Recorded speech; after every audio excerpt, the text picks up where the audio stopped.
President of the Bermuda Cricket Board, Lloyd Smith. You have a special guest in Bermuda from the ICC. First, introduce your guest, and then we can get to why she's here and some of the other things that hopefully we can help guide Bermuda cricket into a better surface. Yeah, for starters, this is ICC Regional Manager Farah Garci from, she's out of Denver, out of the United States. Mm-hmm. She's come down here for a couple of days to talk to us, reference high performance, international cricket, umpiring. We're going over the whole span of different things this week.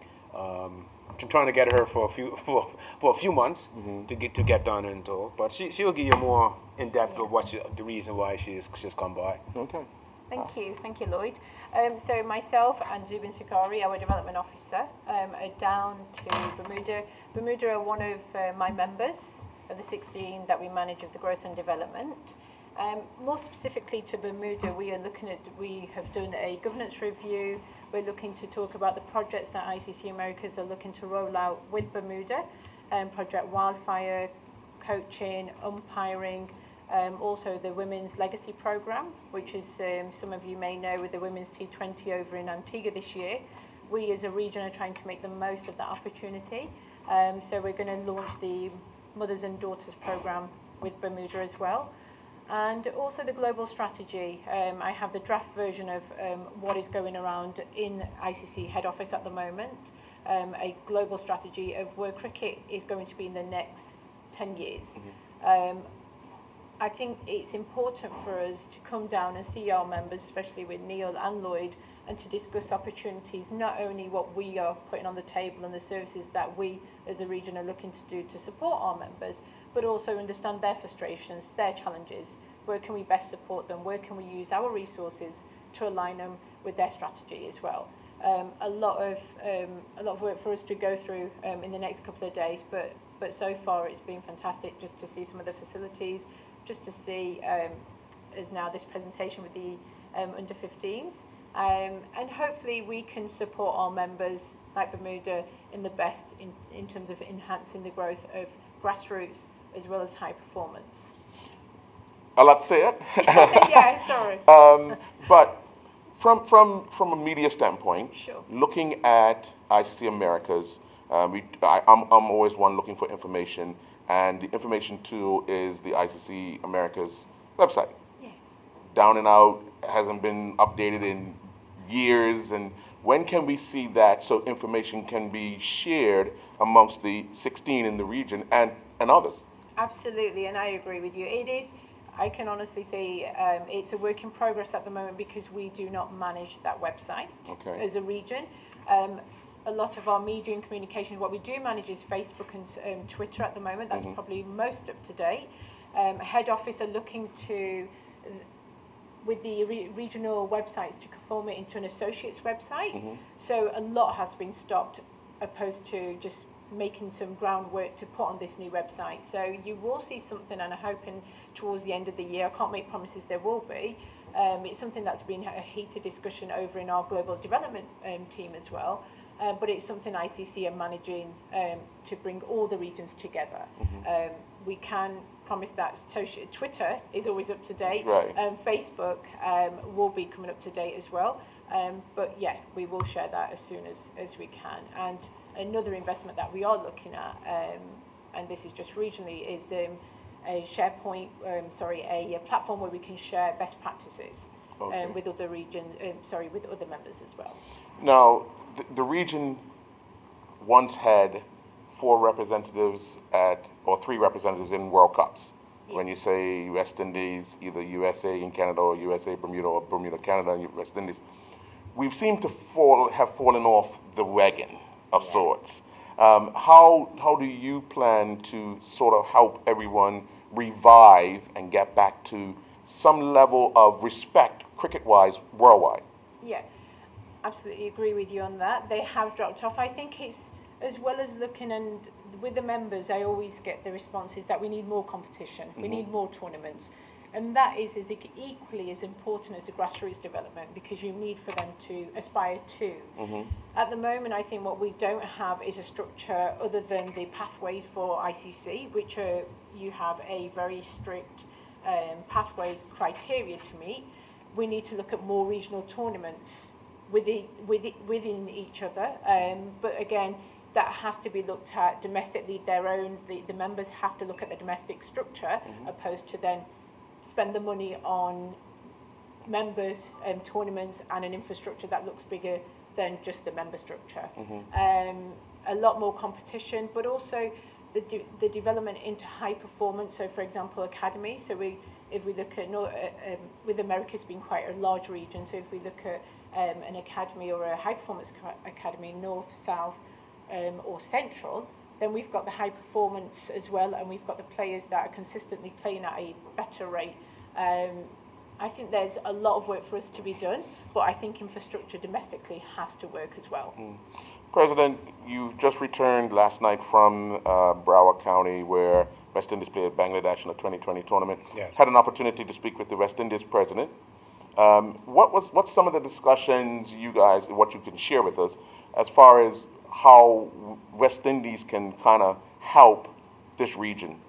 Well, like I said, I was talking to Dave last night, and we have just reiterated on some of the stuff that FARA has been pushing forward for the IC Americas region, and getting CWI on board as well, which is more courses, and funny at this time we're looking at an analyst course in September. You know, so it's stuff out there available for us to do. It's finding the right people and to be able to do the course, because we can't, you know, right now in Bermuda, resources when it comes to people is one of our biggest problem. So there's things that are being offered, but it's being able to find the right people in the time factor of getting them to these courses, because some of the courses, you know, get to us at the last minute, you know. So right now, also talking to him, we're looking at trying to get, you know, because as of January, all associate nations in ICC become ranked in the T20. So we all become ranked. We all have T20 status. So we also talked about also having a regional T20 tournament for the associates in this region, including the members as well. So that was one of the other things that we're hoping that we can put forward in our IC regional meeting in November. So hopefully that we can push to have a regional tournament for T20. Right. I know the league here was restructured a bit to improve, or attempt to improve the level of cricket, starting with the Open. Then we went to the 50 overs. Now we're heading into T20, I believe. We haven't finished the season, but give your evaluation on how things have materialized thus far. Well, like I said, this is our first year change, so the Open cricket got off, I think, to a pretty good start. I'm saying it had some ups and downs, but I think that the players at the end of the Open cricket enjoyed it. The 50 overs has been one pretty good. Other than with our new cricket HQ, with the information that it captured, I think it's real good for Bermuda cricket. T20 is going to be important to us, because T20 is pretty much our best format of actually qualifying for next World Cup. The new format that ICC just released in our meetings in July, it's the format is set up that smaller nations have a better chance of qualifying. To actually add more teams into T20 in the T20 World Cup, which is actually going to be the World Cup of cricket, which is going to be the T20. So I think cricket in Bermuda is on the right track for us trying to qualify for a World Cup again. There's been a lot of talk about cricket entering the Olympics, and obviously it's been a run of I want to say Mr. Richardson's, the president of ICC, CEO of ICC. It's been one of the things that he's been bantering around. You've seen him in interviews and so forth. What is the talk like at that level as far as entering the Olympics? So we quite progressive at the moment. I don't know the specific details, but I do know senior management are in discussions for the Olympics in 2028. Yes, I believe. But what we're also doing is looking at our regions. So, for example, in the Americas, we're looking at the Pan Am Games. At the moment, we don't qualify because we don't have enough members to meet PASO, Pan American Sports Organization's prerequisites. We have 15 members and we need 20 to qualify. Okay. And the format that we would be playing is T20. There's no arguments as to why we should be in the Pan Am Games. I think it's more the prerequisites and the data available in terms of women, men, juniors playing cricket. I think we've got a really good case at the moment. We've put it forward. It's a case of now we're working with our members to all become National Olympic Committee members. In terms of the wider scope, globally, I think for 2028, especially with us, as Lloyd's mentioned in January, all the men's senior team get T20I status. The women have been given T20I status in July. So we are working towards a T20 format, and that will only improve the game, improving the numbers for us to go forward for the Olympics, and then regionally in our Asian Games, Commonwealth Games, and Pan Am Games. When we started talking about the T20, I know when it first started, everybody was excited. There was some skepticism about development and patience and learning how to bat and learning how to build discipline-wise and all that. But we seem to be angling a lot more into the shorter version of the game because of the shortness of time and occupying space. How do we plan to make sure that players still get that development whilst playing this particular side of the game? My personal belief is, in any sport, that if you're developing yourself to become to the level that you want to be at a test level, ODI level, then you will never lose that development or that skill. The skill, it doesn't say that the administrators and people who are teaching the sport will lose interest and do the quick version. The skill will always be there. The reason for this T20 is because we as cricket want to grow the sport and we want to follow the times in terms of where it's heading. And the mass, as part of the global strategy, as we've worked out, our fans all want to see the T20I game. That doesn't take away the value of the development, of the skill. That, if anything, will be more focused on because you have shorter innings, and so you are focusing more on your skill as well, opposed to within a time limit, you're supposed to have X amount of runs or X amount of wickets. So I think the development angle will not lose.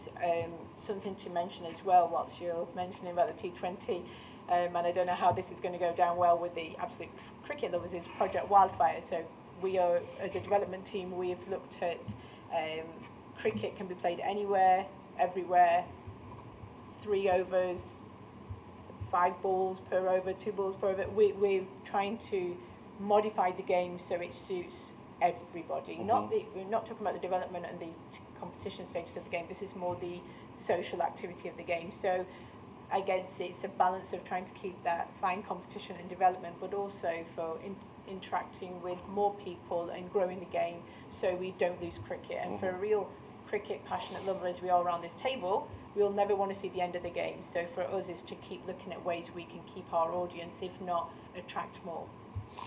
One major factor for Bermuda is always cost. Yeah. Bringing in. How can your organization assist in that regard? So ICC, as you know, do give funding to all members, and again it varies. So Bermuda is a very expensive island to live on. But then again, so is certain parts in the USA as well. I'll just give that as an example. And in England, I think it's managing your costs effectively and your resources. There's, I will share with you, there's a place that I went to, Dublin, when I was on this course recently, and it is the Gaelic Games. And they're volunteering of just, it's more a traditional sport that people just volunteer because they've owed it back to the community.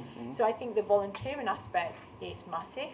I think if the program, if a country that has quite a lot of expenses, as I've spoken to Lloyd and Neil and shared some of their frustrations with that, but also is to look around of how effectively you can use your community within the sport as well.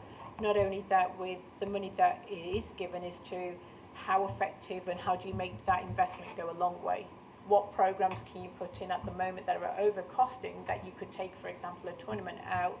If you was hosting a tournament, the cost for that could be put into 20 school programs. How do you use your money effectively? I think costs are never going to go down, is the truth. No. And we have to manage them the best we can with the support of the ICC. And where we can, where we can look at ad hoc projects and there's funding there to be used and supported at a great initiative, then ICC are behind it 100%. Your message to the cricket community in Bermuda? Keep playing cricket, let's grow the game, let's enjoy the game, if we can make it within the World Cup, then absolutely fantastic, but the options, the pathways are all there for everyone in Bermuda to play.